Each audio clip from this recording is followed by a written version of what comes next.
प्रश्न के लिए नहीं कहते हैं क्या कि फेल हुआ, राम फेल हो गया। तो राम जो यज्ञ के आदि में फेल हो गया, कोई कारण होगा। क्या कारण? आदि में इतना ज्ञान नहीं था। आदि में क्या था? भक्ति का फाउंडेशन था। संगम युग में यह ज्ञान था, भक्ति का फाउंडेशन था। सत्संग में आते थे, ध्यान में चले जाते थे, साक्षात्कार करते रहते थे। बहुतों को साक्षात्कार होने लगे, ढेर सिंध हैदराबाद में इकट्ठे हो गए। तो ज्ञान था, ओम ओम ओम ध्वनि उच्चारण करते रहते थे। तो वाणी से परे जाने का पुरुषार्थ था, या भक्तों की तरह वाणी में आने का पुरुषार्थ था? वाणी में आने का पुरुषार्थ था। भक्ति फाउंडेशन बन गई, भक्ति में ही साक्षात्कार होते हैं भक्तों को। तो आदि में ज्ञान नहीं था, इसलिए राम फेल हो गया। राम ही नहीं, राम जैसे जो भी सूर्यवंशी बच्चे थे वो सब फेल हो गए। कौन बचे? जिनमें जन्म जन्मांतर का ज्ञान का फाउंडेशन नहीं है। चंद्रवंशी से लेकर के इस्लामी, बौद्धिक, क्रिश्चियन वंशी जो भी थे वो बच गए।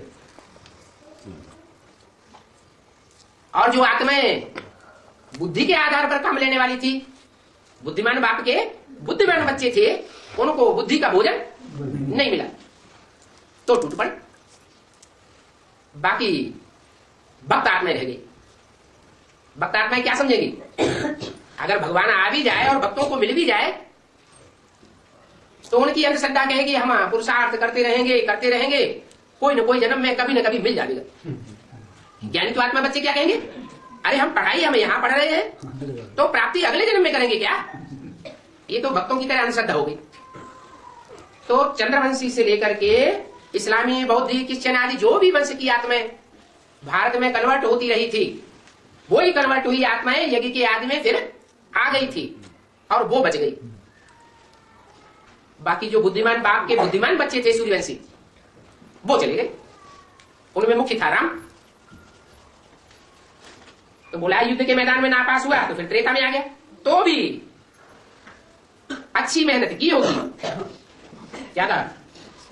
भले नापास हो गया तो भी नापास होने वालों के बीच में उसने अच्छी मेहनत की होगी। और माया सबको नापास कर देती है, कोई को आदि में, कोई को मध्य में और कोई को अंत में। इतना अहंकार कोई न करे कि भले माया सब शक्तिवान है लेकिन हमको हरा के दिखाए, हम कभी नहीं हारेंगे। अगर ऐसा होता कि कोई कहने की हिम्मत रखे कि माया से हमारी कभी हार नहीं होती, तो फिर सर्वशक्तिमान का टाइटल माया को मिले या उसी को मिल जाए? उसी को मिल जाए।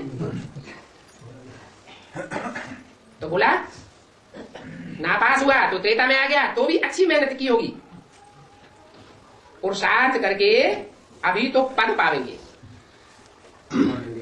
वो पांच की बात बताई, नापास हो गया।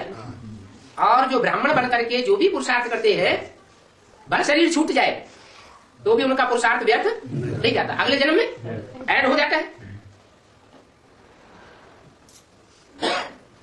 इसलिए बोला पुरुषार्थ करके अभी तो पद पावेंगे।